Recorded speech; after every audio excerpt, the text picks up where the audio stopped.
여러분 TV 프로그램 가운데요, 도시어부라는 그런 프로가 있어요. 우리 낚시 좋아하시는 분들은 아마 보실 겁니다.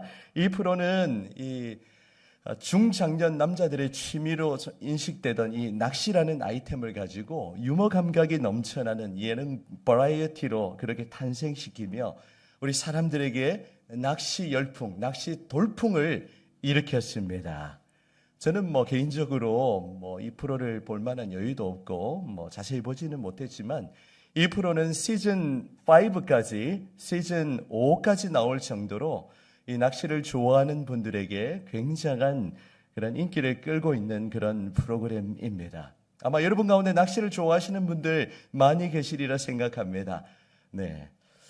저는 낚시를 이렇게 많이 해보지도 못했고 또 낚시할 만한 여유도 없었지만 이전 교회에 있을 때 우리 섬기던 교회 한 목장이 우리 이제 토요일에 낚시하러 가는데 낚싯배를 빌려가지고 저보고 또 오라고 하더라고요. 그래가지고 한번 따라갔어요. 그래가지고 이제 배를 타고 조금 나가가지고 그렇게 낚시를 잡기도 했었고, 또 한 번은 밤에 우리 모 집사님이 저보고 낚시하러 좀 개인적인 할 얘기도 있고 고민도 있고 해서 그래서 저를 이제 밤에 초대를 해가지고 한밤중에 그렇게 낚시를 따라간 적이 있습니다. 저는 낚시할 줄 모르니까요. 그래서 어떤 낚시를 하러 갔냐면 갈치 낚시를 하러 갔어요. 우리 해보신 적 있으십니까? 저는 평생 처음 경험해 봤어요. 그래서 이제 이분은 이제 전문가시니까 이제 낚시 대를 가지고 또 미끼도 딱 이제 이 갈치가 좋아하는 그런 미끼를 하고 이렇게 딱 던졌는데 얼마 안 돼서 이 갈치가 딱 걸린 거예요.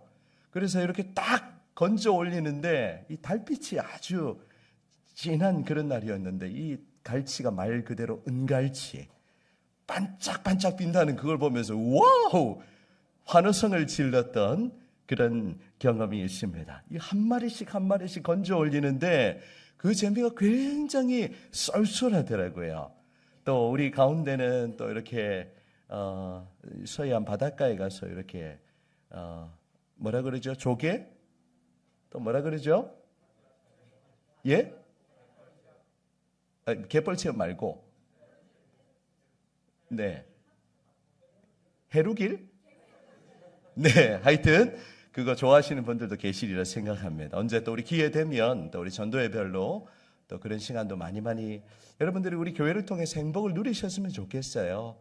네, 그런 행복과 기쁨이 가득했으면 좋겠습니다. 그걸 말씀드리려고 하는 건 아니고 여러분, 그런데 우리 주님은 우리를 이 고기를 낚는 낚시꾼 어부가 아니라 사람을 낚는 그런 어부가 되기를 원하십니다. 오늘 본문은 예수님이 이 어부들을 제자로 부르시는 그 장면을 기록하고 있는데요. 우리 주님이 이 시간 이 자리에 계신 한 분 한 분 나는 예외야 라고 그렇게 생각하지 않으셨으면 좋겠어요. 우리 모두가 예수님을 믿을 뿐만 아니라 그 신앙의 초보에 머무르지 않고 우리가 더욱 주님을 따르고 주님을 사랑하고 또 주님을 우리가 진짜로 따라가는 그런 그리스도의 참된 제자로 그렇게 우리 모두가 쓰임받기를 간절히 소원합니다. 오늘은 설교를 통하여 주님이 우리에게 이 사람 낚는 어부의 사명을 주시고 우리가 이 사명을 감당하기 원하신다는 사실을 깨달으면서 우리 모두가 예수님의 참된 제자로 세워지는 그러한 은혜가 있기를 원합니다. 자, 이제 우리가 이번 주간에 이제 누가복음을 읽게 되잖아요. 네. 우리 예수님이 제자들을 이끌고 이제 복음을 전파하실 때 있었던 누가 지어낸 에피소드입니다. 너무 진지하게 듣지 마시고요. 이제 어느 날 이제 예수님이 이제 출출해서 점심시간에 이제 점심 메뉴가 이제 볶음밥이 나온 거예요. 볶음밥. 그래서 예수님이 궁금해서 이렇게 물었습니다. 이거 누가 볶음? 이렇게 물었습니다. 그러자 제자들이 모두 입을 모아서 그렇게 말했어요. 요한 볶음. 요한이 볶았다는 거예요. 예수님이 요한을 불러서 어디서 이런 이 요리 솜씨를 배웠냐고 그렇게 묻자 요한이 이렇게 대답합니다. 로마에 가서 배웠다는 거예요. 그리고 제자들이 이 예수님께 볶음밥이 맛있는지를 묻자 우리 젊은이들 표현입니다. 예수님이 엄지손가락을 치켜들면서 요 이렇게 말을 했다고 합니다. 네, 이건 못 알아들으시네요. 여러분 우리는 썰렁합니다. 제가 여러분 별로 웃기는 사람은 아니에요. 사실 여러분을 섬기기 위해서 생쇼를 하고 있습니다. 여러분 우리는 세상에서 가장 맛있는 볶음밥, 그 볶음밥을 우리는 먹고 있어요. 우리는 생명의 양식을 지금 먹고 있는 겁니다. 우리는 복음서를 차례로 지금 읽고 있죠. 이제 우리가 마태 볶음을 먹었고 이제 우리가 마가 볶음도 먹었고 이제 이번 주 어떤 볶음 먹게 됩니까? 누가 볶음을 우리가 이제 먹게 되는데 여러분 이 복음서가 한 권이 아니라 4권인 것이 큰 은혜입니다. 왜냐하면 우리는 사복음서를 통하여 예수님의 그 생애와 행적, 십자가와 부활, 그리고 승천, 그리고 재림까지 이어지는 이 예수님의 그 놀라운 구원의 사역을 우리가 이 사복음서를 통하여 다채롭게 그렇게 읽으면서 그 복음을 풍성하게 누리게 되는 것입니다. 우리가 복음서를 읽어보면 비슷한 내용을 담고 있지만 굉장히 자세하게 살펴보면 이 하나님은 이 성경을 기록하실 때, 복음서를 기록하실 때 저자들의 그 개성, 그 인격, 그 캐릭터를 그대로 사용하셨어요. 그래서 복음을 풍성하게 드러내고 계시는 것입니다. 여러분 이 4권의 복음서 가운데 3권은 거의 관점이 비슷하다고 했어요. 그래서 우리가 이 3권의 복음서를 무슨 복음이라고 부른다고 했습니까? 공관복음이라고 부른다고 했습니다. 공관복음 3권이 무엇입니까? 마태복음, 마가복음, 누가복음. 이 3권을 같은 관점에서 기록했다고 해서 공관복음이라고 그렇게 부릅니다. 이제 우리는 이번 주간 리딩 지어스를 통해서 공관복음의 3번째 복음서인 누가복음을 읽게 됩니다. 오늘 여러분에게 누가복음의 대략에 대해서 먼저 이렇게 설명을 드리려고 하는데요. 퀴즈를 드려봅니다. 여러분 누가복음은 누가 기록했습니까? 네, 자신 있게 대답하세요. 누가복음은 누가 기록했습니까? 누가가 기록했어요. 이거 틀리시면 안 됩니다. 사실 이번에 선지서 마치고 퀴즈 대회를 한번 하려고 했는데 일정이 너무 빡빡하고 여유가 안 생기더라고요. 그래서 패스하고 신약 다 읽고는 또 연말이라서 가능할지 모르겠습니다. 앞으로 또 기회가 되면 우리 신약 퀴즈 대회 하면 제가 반드시 내겠습니다. 누가복음은 누가 기록했다고요? 누가가 기록했습니다. 그런데 이 누가가 기록한 성경이 또 한 권이 있어요. 어떤 성경일까요? 사도행전입니다. 신기하게도 이 누가복음서의 마지막 부분, 이 24장의 마지막 부분과 사도행전의 첫 부분, 이 사도행전 1장은 너무나도 자연스럽게 연결이 됩니다. 그래서 어떤 신학자는 누가복음과 사도행전이 한 권이라고 그렇게 설명하면서 누가행전으로 불러야 한다고 그렇게 주장을 하기도 합니다. 여러분, 이 누가는 어떤 사람이었을까요? 누가의 직업이 무엇이었을까요? 어떻게 그렇게 잘하십니까? 오, 대단하시네요.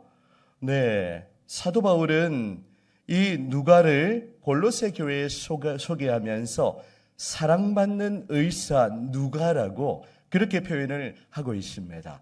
의사라는 직업, 여러분이 이제 아마 병원에 가시면 의사를 대하게 되는데 아무래도 의사는 굉장히 주의가 깊고 세심합니다. 굉장히 디테일해요.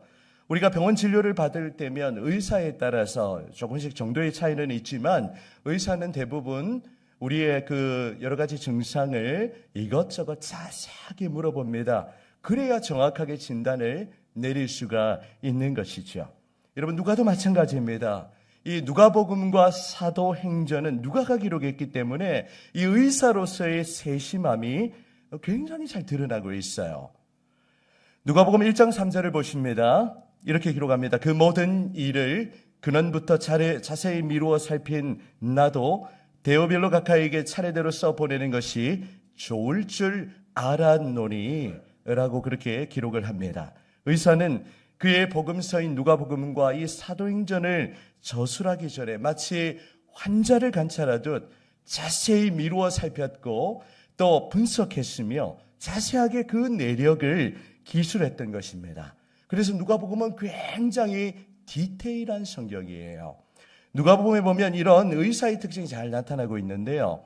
무엇보다 예수님의 탄생에 관한 기사가 이 누가복음에 보면 굉장히 자세하게 또 길게 그렇게 서술이 되어 있습니다. 그가 의사였기 때문에 예수님의 탄생도 다른 복음서와는 달리 굉장히 자세하게 기록을 하고 있는 것입니다. 또한 예수님이 할례 받으신 사건, 그리고 정결의식, 그 날짜, 이런 것들이 다른 복음에는 기록되어 있지 않는데 누가복음에 보면 아주 자세하게 기록이 되어 있어요.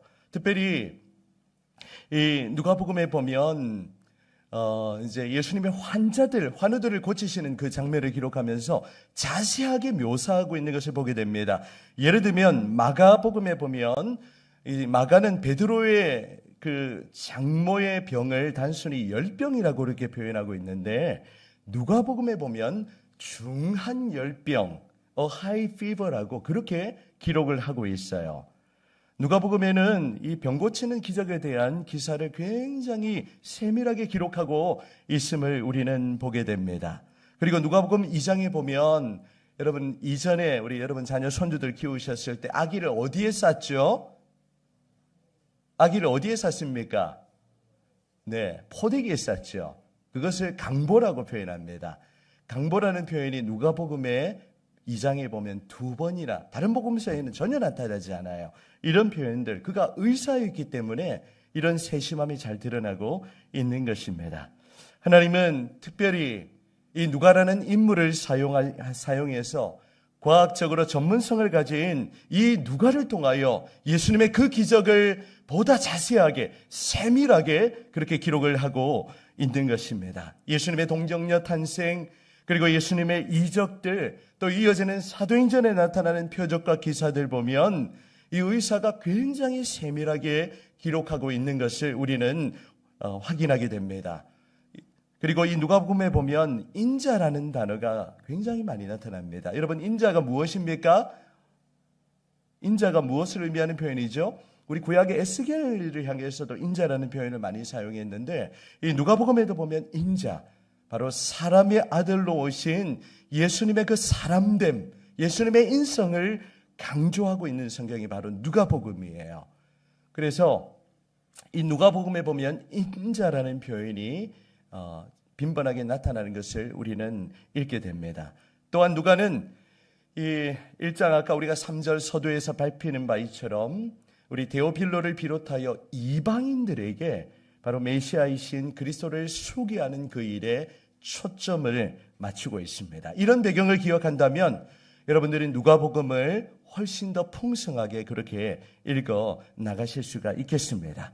그래서 오늘 본문으로 들어가 보면요, 오늘 본문인 이 누가복음 5장에는 예수님이 제자들을 부르시고 또 그들에게 사명을 주시는 그 장면을 기록하고 있습니다. 예수님은 세상에서 지위가 높은 사람, 잘 나가는 사람, 그런 사람들을 부르기보다는 그저 평범하게 고기를 잡으면서 하루하루 그렇게 살아가던 이 어부에게 찾아가셔서 바로 예수님의 첫 번째 제자인 이 베드로를 찾아가셔서 그를 제자로 부르시는 그 모습을 우리는 보게 됩니다.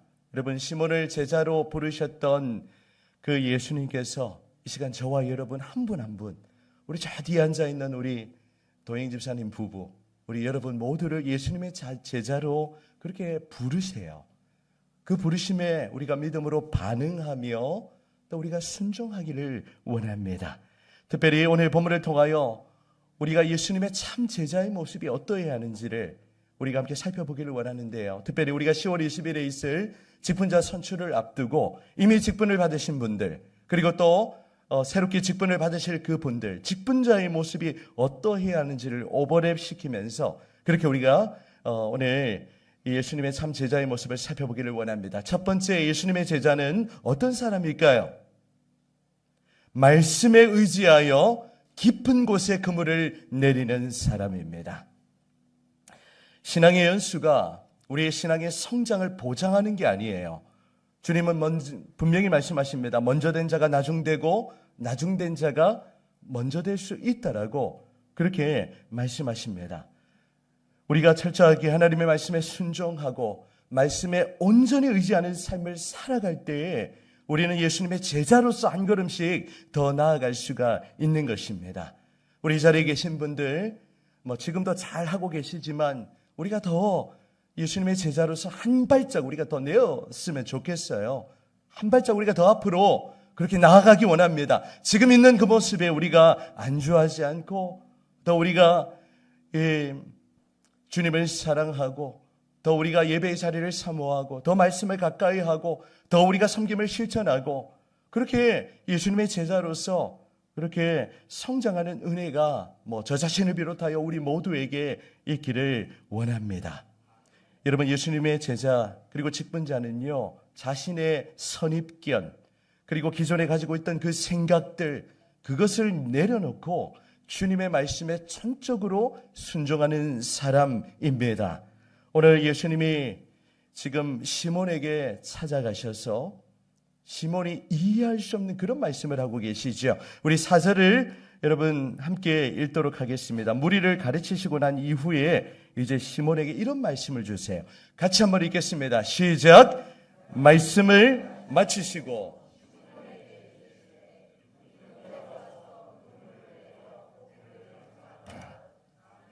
아멘. 이 시몬 베드로에게 깊은 데로 가서 그물을 내려 고기를 잡으라고 그렇게 말씀합니다. 여러분, 지금 이 상황이 이해가 되십니까?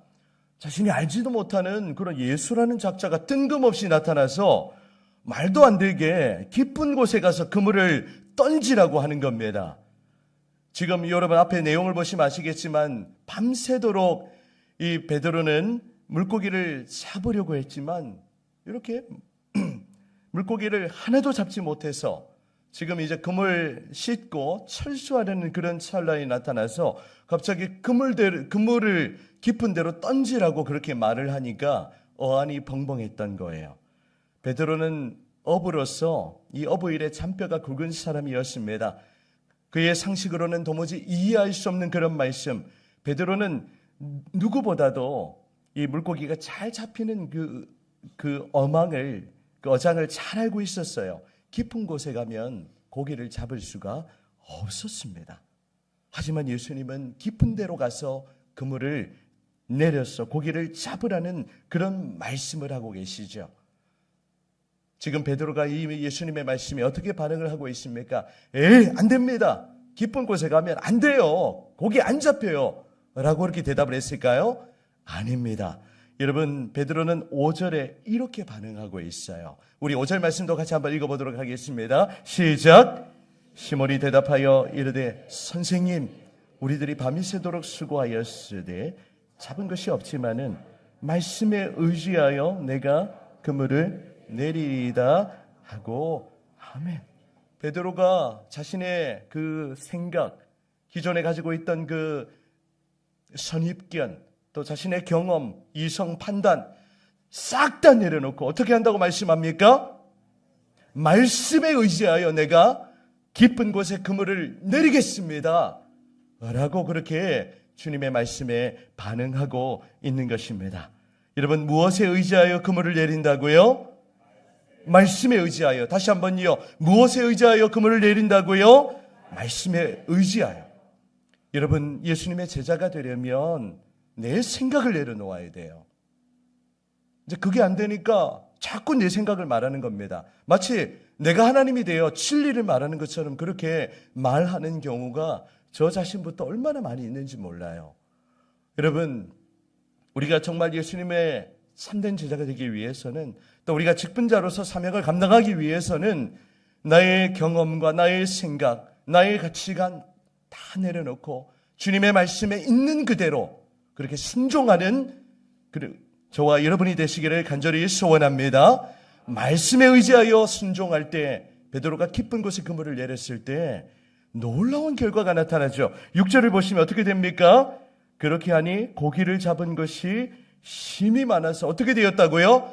그물이 찢어져 버렸다는 거예요. 만선의 축복을 누리게 되었습니다. 자기 배에 대해 안 담기니까 우리 동무배에게 도와달라고 해서 두 배에 가득 채워지는 그런 놀라운 만선의 축복을 누리게 되었던 것입니다. 여러분, 우리가 말씀에 의지하여 깊은 곳에 그물을 내리면 우리가 생각지 못한 그 하나님의 일들을 경험하게 되고 이 만선의 축복을 누리게 되는 줄 믿습니다. 예수님의 제자는, 또 직분자는 말씀에 의지하여 깊은 곳에 그물을 내리는 사람입니다. 인간적인 계산 내려놓고 철저하게 기도하며 하나님의 뜻을 구하는 사람이지요. 오늘 여러분 들어오시면서 게시판에 이제 직분자 후보, 우리 당회에서 추천한 그 후보들을 여러분 보셨을 거예요. 우리 헌법의 기준에서 기준이 되는 분들은 이제 모두 다 이렇게 추천을 해드립니다. 기존의 경우처럼 이렇게 당회에서 선별해서 누구는 안 되고 이렇게 하지 않았어요. 모두에게 기회를 드립니다.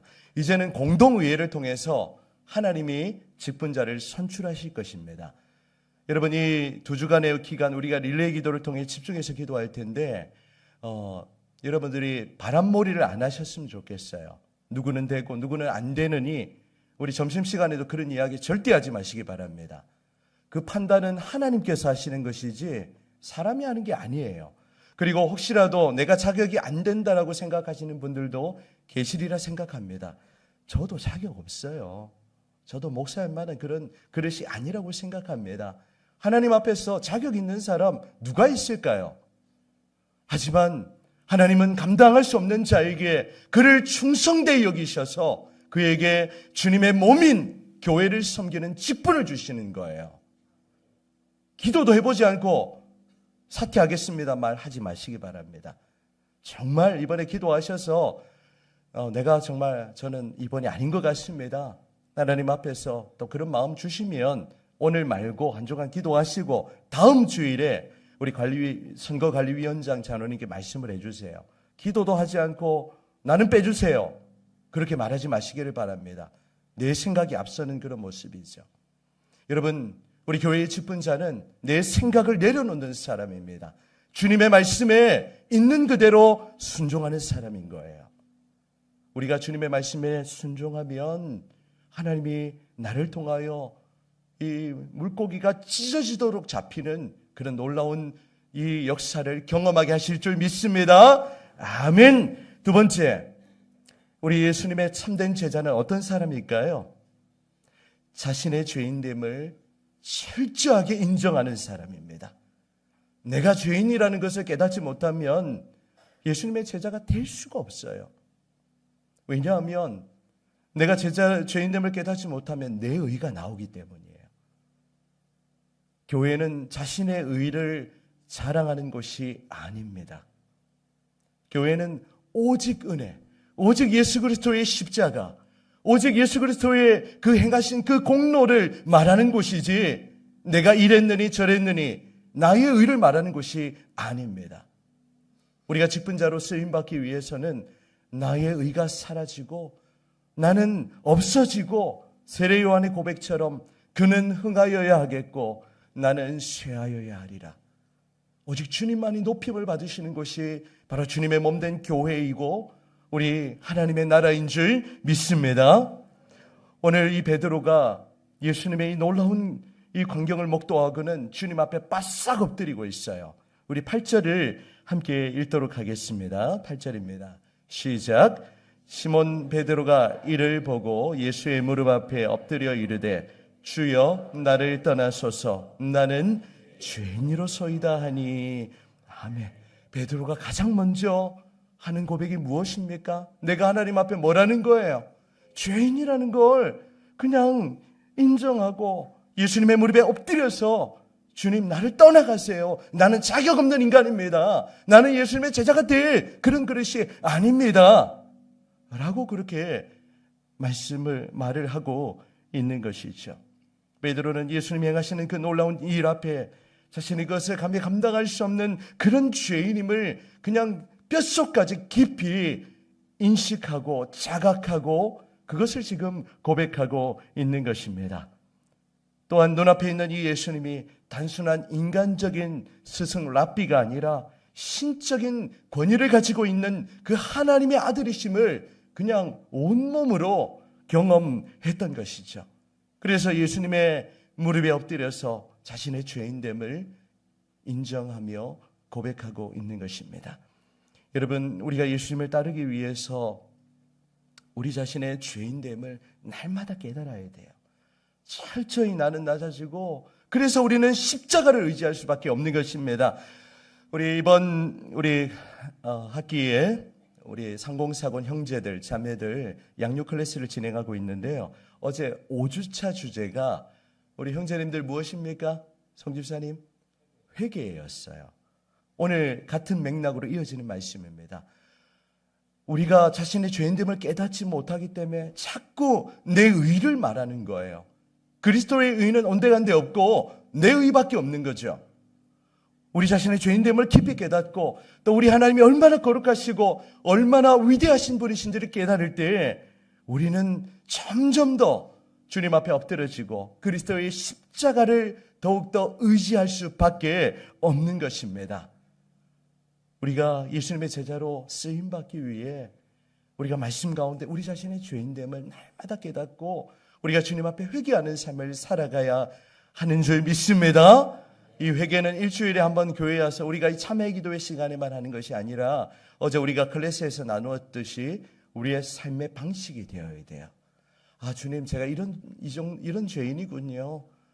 이런 모습 깨닫게 해주셔서 감사합니다. 그렇기 때문에 주님을 의지합니다. 십자가를 의지합니다. 오직 주님밖에 없습니다. 그런 우리 자신의 죄인됨을 우리가 더욱 철저하게 깨닫는 은혜가 저와 여러분 가운데 있기를 간절히 소망합니다. 여러분, 직분자는 자신의 죄인됨을 철저히 깨닫는 사람이에요. 그럴 때 우리가 주님을 의지하게 됩니다. 자신의 죄인됨을 깨닫는데 어떻게 교회에서 큰 소리를 낼 수 있겠어요? 우리 교회는요, 세상 사람들은 천사들이 모인 곳으로 그렇게 생각하지만 아니죠. 교회는 죄인들이 모인 것입니다. 그 죄인들이 그리스도를 만나고 우리 점점 더 변화되고 성장하고 주님을 닮아가고 주님의 제자가 되고 이런 일들이 우리 교회 안에서 계속해서 일어나야 되는 거예요. 우리가 오늘 주님의 말씀을 대하면서 저 자신부터 하나님 앞에서 내가 어떠한 죄인인지를 깊이 깨닫고 더욱 십자가를 의지하며 그리스도를 바라보며 그렇게 주님을 따라가는 그런 그리스도의 참된 제자들이 다 되시기를 주님의 이름으로 축복합니다. 아멘. 또 한 가지, 예수님의 참된 제자는 어떤 사람일까요? 삶의 우선순위를 분명하게 하는 사람입니다. 이제 예수님은 시몬에게 사람 낚는 어부의 사명을 주시죠. 물고기를 낚는 인생이 아니라 영혼을 구원하고 사람을 살리고 생명을 살리는 이 귀한 사명을 지금 베드로에게 주고 계십니다. 여러분 10절을 보시면 세베대의 아들로서 시몬의 동업자인 야고보와 요한도 놀랐습니다. 예수께서 시몬에게 이르시되, 같이 읽습니다. 시작. 무서워하지 말라. 이제후로는 내가 사람을 취하리라 하시니. 아멘. 우리 다시 한번 읽겠습니다. 시작. 무서워하지 말라. 이제후로는 내가 사람을 취하리라 하시니. 아멘. 우리가 세상에서 여러 가지 이렇게 직업을 가지고 있습니다. 다양하지요. 직장 생활 하시는 분들, 또 사업하시는 분들, 우리 다양한 삶의 환경 가운데 놓여 있습니다. 주님은 그 일들이 지금 필요 없다는 말씀을 하는 게 전혀 아니세요. 우리가 열심히 세상에서 땀 흘려 일해야 되죠. 여러분들 직장 생활에서도 승승장구하시고 또 우리 어떤 분들은 밤 10시까지 그렇게 일을 하신다고 하시는데 또 우리 사업하시는 분들도 계시고요. 여러분들이 이렇게 세상적으로도 참 잘 되셨으면 좋겠어요. 우리 올해 표처럼 지경이 넓어졌으면 좋겠어요. 그게 목사로서 우리 성도들을 향한 기도의 제목이기도 합니다. 여러분이 잘 되셨으면 좋겠어요. 하지만 그것이 우리 삶의 전부가 되어서는 안 될 것입니다. 우리 주님은 우리의 생업도 충실해야 하지만 우리에게 귀한 사명을 주셨어요. 우리에게 직분을 주시고 우리에게 영혼을 살리고 그들에게 복음을 전하며 그들을 구원하는 이 놀라운 사명, 사람 낚는 어부의 이 사명을 우리에게 주시는 것입니다. 우리 예수님의 이 말씀 앞에 베드로를 비롯하여 함께 일하고 있던 야고보와 요한, 또 뭐 성경에 기록되어 있지 않지만 그의 형제 안드레, 이런 사람들이 오늘 어떻게 믿음으로 반응하고 있는지를 함께 보시기를 바랍니다. 우리 11절입니다.